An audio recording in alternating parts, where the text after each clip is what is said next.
Bonjour à tous, vous rentrez du stand, votre poudre noire est tout cracra, et bien maintenant il est temps de parler nettoyage.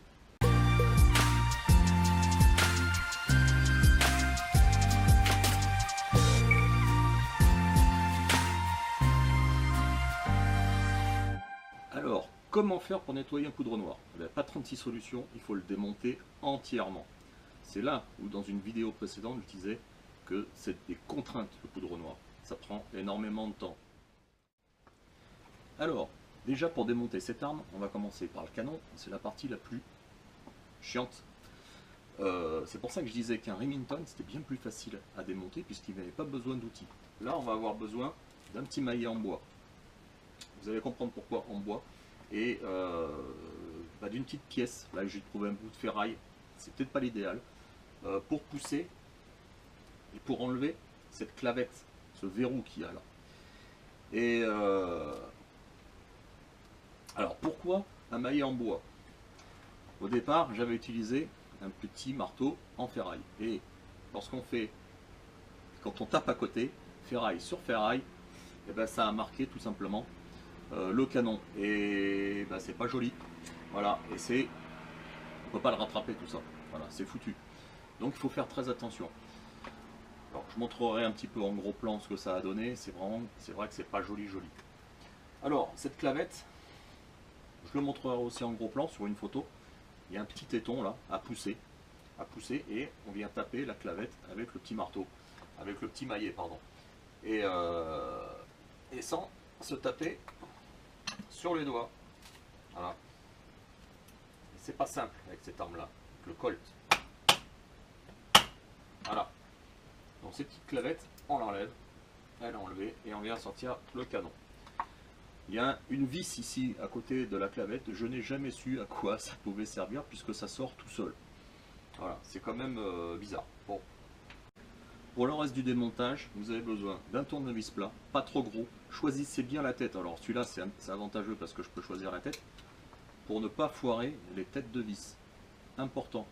Si c'est trop gros, vous allez foirer les têtes de vis et puis bon, vous serez peut-être amené à les changer. Il vous faudra aussi la clé à cheminer qu'on aura besoin pour démonter justement les cheminées. Voilà.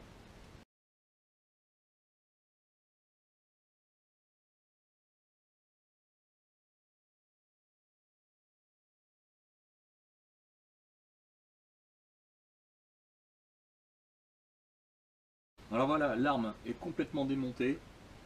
On regarde, il y a pas mal de petites pièces, on regarde principalement les ressorts, s'ils sont en bon état, et s'il y a besoin, il existe des kits tout prêts, où tout est fourni, il n'y a qu'à les changer tout simplement.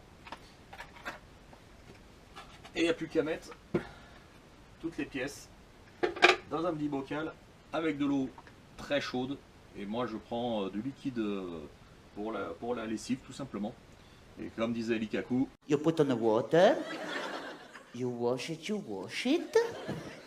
rinse, you rinse. alors oui, on lave, mais pas avec n'importe quoi. Moi j'utilise une brosse ronde, là, une brosse en plastique, et puis donc tout simplement, on vient frotter, hein.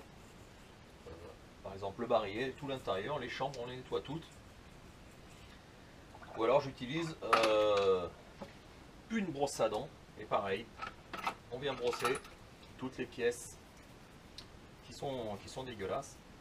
Et généralement, quand j'ai fini, tout le bain est dégueulasse. Alors là, évidemment, je n'utilise pas un seau à champagne, je le fais normalement dans l'évier et en bouchant bien sûr, parce qu'il y a des petites vis et il ne faut surtout pas les perdre.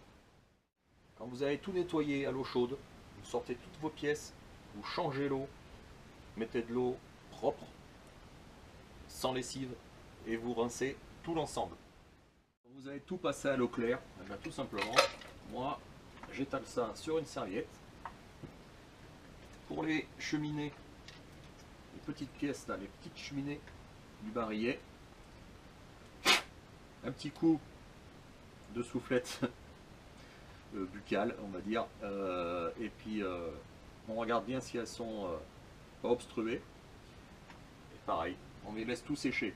Quand vous avez tout étalé, moi je passe un petit coup de serviette comme ça et je laisse sécher à l'air libre. Alors chacun est peut-être libre de faire ce qu'il veut. Peut-être qu'il y en a certains qui mettent ça au four, pas trop chaud. Moi je le fais pas. Moi, économie d'énergie, je le fais naturellement, ou au pire, on le met au soleil. Alors pour ceux qui ont été attentifs à la vidéo, vous avez certainement remarqué que je n'ai pas parlé du canon.